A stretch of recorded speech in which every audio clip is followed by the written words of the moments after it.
എൻഡിഎയെ പരാജയപ്പെടുത്താൻ എൽഡിഎഫും യുഡിഎഫും തമ്മിൽ ധാരണയുണ്ടാക്കിയിട്ടുണ്ടെന്ന് ബിജെപി സംസ്ഥാന അധ്യക്ഷൻ കെ സുരേന്ദ്രൻ. ഇരു മുന്നണികളും വർഗീയതയെ കൂട്ടുപിടിക്കുകയാണ്. എന്നാൽ എൻഡിഎ പറയുന്നത് വികസനത്തിന്റെ അജണ്ടയാണെന്നും കെ സുരേന്ദ്രൻ കോട്ടയത്ത് പറഞ്ഞു. മിഥുൻ മുരളി ചേരുന്നുണ്ട് കൂടുതൽ വിവരങ്ങളുമായി. മിഥുൻ, കോട്ടയത്താണ് അദ്ദേഹം സംസാരിച്ചത്. വിശദാംശങ്ങൾ.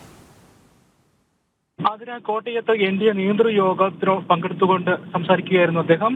നേതൃയോഗത്തിന്റെ ഭാഗമായിട്ട് മണ്ഡലത്തിൽ നടക്കുന്ന തെരഞ്ഞെടുപ്പ് പ്രചാരണവുമായി ബന്ധപ്പെട്ടുള്ള ഇതുവരെ നടത്തിയിട്ടുള്ള പ്രചരണ പരിപാടികളുടെ അവലോകനങ്ങൾ ഇനി ദേശീയ നേതാക്കളടക്കം മണ്ഡലത്തിലേക്ക് എത്തുന്നുണ്ട്.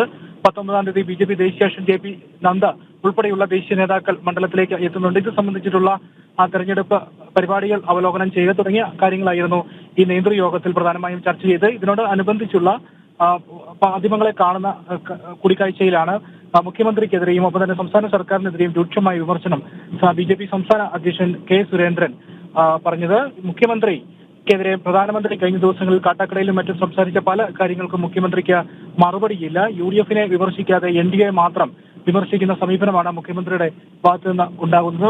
ചോദ്യങ്ങൾക്കൊന്നും മറുപടിയില്ലാതെ മാസപ്പടി അടക്കമുള്ള സർക്കാരിനെ പ്രതികൂലമായി ബാധിച്ച പല വിഷയങ്ങളിൽ നിന്നും മുഖ്യമന്ത്രി ഒളിച്ചോടുകയാണ്. എൽഡിഎഫിനെ യുഡിഎഫും തമ്മിൽ എൻഡിഎയെ ഭരണത്തിൽ നിന്നും അകറ്റി നിർത്താൻ, എൻഡിഎയെ ഒറ്റപ്പെടുത്തുന്നതിന് വേണ്ടി ഇരു മുന്നണികളും തമ്മിലുള്ള ഒരു ധാരണ, രഹസ്യ ധാരണ, ഈ പരസ്പരമുള്ളൊരു അണ്ടർസ്റ്റാൻഡിംഗ് കേരളത്തിലുമുണ്ട്. ഒരു ഇന്ത്യ സഖ്യം കേരളത്തിലും നിലനിൽക്കുന്നുണ്ട് എന്നാണ് ബിജെപി സംസ്ഥാന അധ്യക്ഷൻ കെ സുരേന്ദ്രൻ പറഞ്ഞത്. മുഖ്യമന്ത്രിയുടെ ഭാഗത്തു നിന്നുണ്ടാകുന്ന പ്രതികരണങ്ങളെല്ലാം ഇതിന് ഉദാഹരണമാണ്. എൻഡിഎ മാത്രമാണ് മുഖ്യമന്ത്രി ലക്ഷ്യം വെക്കുന്നത്. യുഡിഎഫിനെ പ്രതികൂലമായി ബാധിക്കുന്ന ഒരു വിഷയത്തിലും മുഖ്യമന്ത്രിയുടെ ഭാഗത്തു നിന്ന് പ്രതികരണം ഉണ്ടാകുന്നില്ല. യുഡിഎഫിനെ സംരക്ഷിക്കുന്ന നിലപാട് സ്വീകരിക്കുന്ന മുഖ്യമന്ത്രി ബിജെപിയെ ഭരണത്തിൽ നിന്ന് മാറ്റി നിർത്തും, ബിജെപി തോൽക്കണം എന്ന് മാത്രമാണ് പറയുന്നത്. ഇത്തരത്തിൽ ബിജെപി തോൽക്കണം എന്നുണ്ടെങ്കിൽ എൽഡിഎഫും യുഡിഎഫും തമ്മിൽ കേരളത്തിൽ അവിശുദ്ധ കൂട്ടിക്കെട്ടുണ്ടോ, അല്ലെങ്കിൽ പരസ്യമായിട്ടുള്ള ഇന്ത്യ സഖ്യത്തിന്റെ ഭാഗം ഇവിടെയും പ്രവർത്തിക്കുന്നുണ്ടോ എന്ന് വ്യക്തമാകണം. മുഖ്യമന്ത്രിയുടെ ഇത്തരം മറുപടികളെല്ലാം ഇതാണ് സൂചിപ്പിക്കുന്നത്. ഒപ്പം തന്നെ കരിവന്നൂർ തട്ടിപ്പടക്കമുള്ള മാസപ്പടി വിവാദമടക്കമുള്ള കഴിഞ്ഞ ദിവസം പ്രധാനമന്ത്രി മുഖ്യമന്ത്രിക്കെതിരെ രൂക്ഷമായ വിമർശനം ഉന്നയിച്ച കാര്യങ്ങളിലൊന്നും മുഖ്യമന്ത്രിക്ക് മറുപടിയില്ല. ഈ കാര്യങ്ങളിൽ നിന്നെല്ലാം മുഖ്യമന്ത്രി ഒളിച്ചോടുകയാണ്.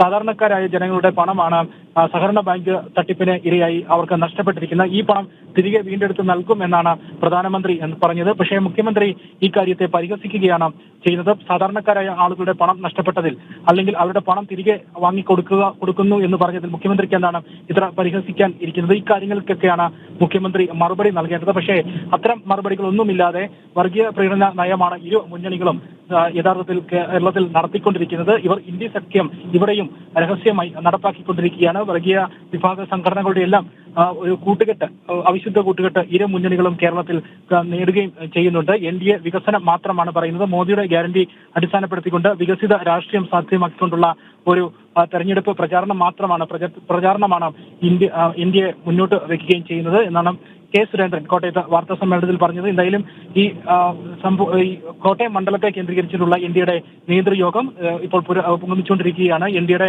മണ്ഡലം ഭാരവാഹികളും ഇന്ത്യ സഖ്യകക്ഷികളുടെ പ്രതിനിധികളുമെല്ലാം ഈ യോഗത്തിൽ പങ്കെടുക്കുന്നുണ്ട്. വരും ദിവസങ്ങളിൽ ഇനി 9 ദിവസം മാത്രം നീണ്ടു നിൽക്കുന്ന പ്രചരണ പരിപാടികളുടെ ഭാഗമായി മണ്ഡലത്തിൽ അവലംബിക്കേണ്ട വിവിധ മാർഗങ്ങൾ, വിവിധ പ്രചരണ പരിപാടികൾ അടക്കമുള്ള കാര്യങ്ങളാണ് ചർച്ച ചെയ്തുകൊണ്ടിരിക്കുന്നത്. ആതിര. ശരി, കെ സുരേന്ദ്രൻ കോട്ടയത്താണ് ഇക്കാര്യങ്ങളൊക്കെ വ്യക്തമാക്കിയത്. അദ്ദേഹത്തിന്റെ പ്രതികരണത്തിലേക്ക് കൂടി. മുഖ്യമന്ത്രി ശ്രീ പിണറായി വിജയൻ ബിജെപിക്കെതിരെ തിരിഞ്ഞിരിക്കുക.